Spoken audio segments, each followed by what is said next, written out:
যে খালেদ ভাই আপনি তো সবাই নিয়ে টক শো করেন এবং যা তা বলেন, যা তা যেটা সাংবাদিকতার ইথিক্সেও নাই, যেটা সাংবাদিকতার মধ্যে পড়েও না, কিংবা সাংবাদিকতার শিষ্টাচারের মধ্যেও পড়ে না। নাম্বার ওয়ান খালেদ মহিউদ্দিন আমার ভাই, বড় ভাই। হ্যাঁ, আরেকজনের কাছে আমি একটা আহ্বান রাখতে চাই।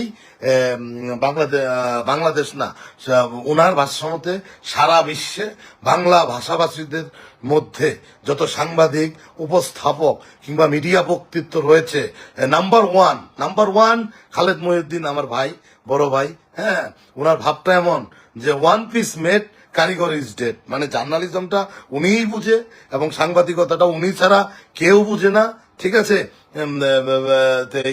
আহ্বান থাকবে যে খালেদ ভাই আপনি তো সবাই নিয়ে টক শো করেন এবং যা তা বলেন, যা তা যেটা সাংবাদিকতার ইথিক্সেও নাই, যেটা সাংবাদিকতার মধ্যে পড়েও না, কিংবা সাংবাদিকতার শিষ্টাচারের মধ্যেও পড়ে না, কিংবা আপনি একদম প্রমাণ করতে চান যে হ্যাঁ আপনিই বেস্ট। হ্যাঁ, আপনি অবশ্যই ভালো, আপনি ভালো বলেন, আপনি চেহারা মাসাল্লাহ সুন্দর, নায়কের মতো সুন্দর, আপনি ভদ্র ভাষায়, সুন্দর ভাষায় মিথ্যা কথা বলেন, মিথ্যা উপস্থাপন করেন।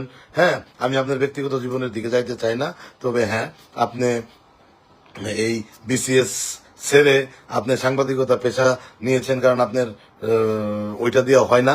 আপনার এই যে মেন্টালিটি, এটাকে আমি আগেও সাধুবাদ জানিয়েছি, এখনো সাধুবাদ জানাই।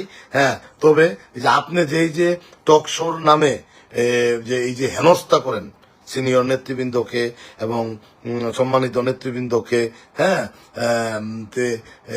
এবং ছোটখাটো কোনো কিছু ঘটলেই আপনি এই জার্মানে বসে আপনি কি করেন, টকশো করেন, অনলাইন টকশো করেন। আমি আপনার কাছে একটি বিনীত আবেদন জানাতে চাই যে রেজা কিবরিয়া এবং নূর সাহেবকে নিয়ে আপনি যদি একটি টকশো করতেন, আমরা বাংলাদেশ থেকে বসে বসে আপনার টকশোটি উপভোগ করতাম এবং লক্ষ লক্ষ কোটি কোটি লাইক দিতাম, লক্ষ লক্ষ শেয়ার দিতাম, আপনার ভিউ বাড়ত।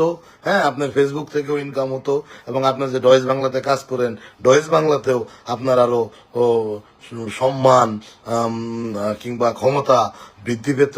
এবং আপনার বিশ্ববিদ্যালয়ের ছোট ভাই হিসেবে আপনার কাছে একটি অনুরোধ থাকলো যে অন্তত আপনি একটি টকশো করে রেজা কিবরিয়া এবং নূরকে নিয়ে টকশো করে আপনি প্রমাণ করেন যে আপনি আসলেই নাম্বার ওয়ান এবং ওয়ান পিস মেড কারিগর ইজ ডেড।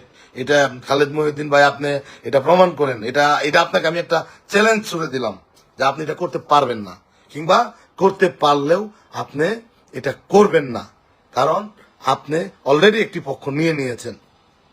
এই অলরেডি একটি পক্ষ নিয়ে নেওয়ার কারণেই ওই এজেন্ডাগুলো আপনি বাস্তবায়ন করার চেষ্টা করেন। ঠিক আছে, তো ঠিক আছে, আজকে লাইভে আর বেশি কিছু বলবো না। এগুলোই আসলে বলতে চেয়েছিলাম, গুছিয়ে বলতে পারলাম না।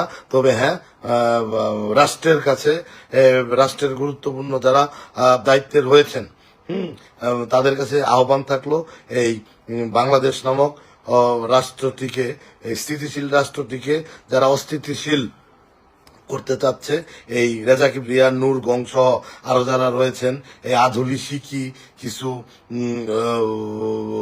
বুদ্ধিজীবী, টকশোবিদ, এরা সবাই একাত্র হয়ে যেভাবে এই বাংলাদেশ অস্থিতিশীল রাষ্ট্রে পরিণত করতে যায়, আসলে কিছুই করতে পারবে না।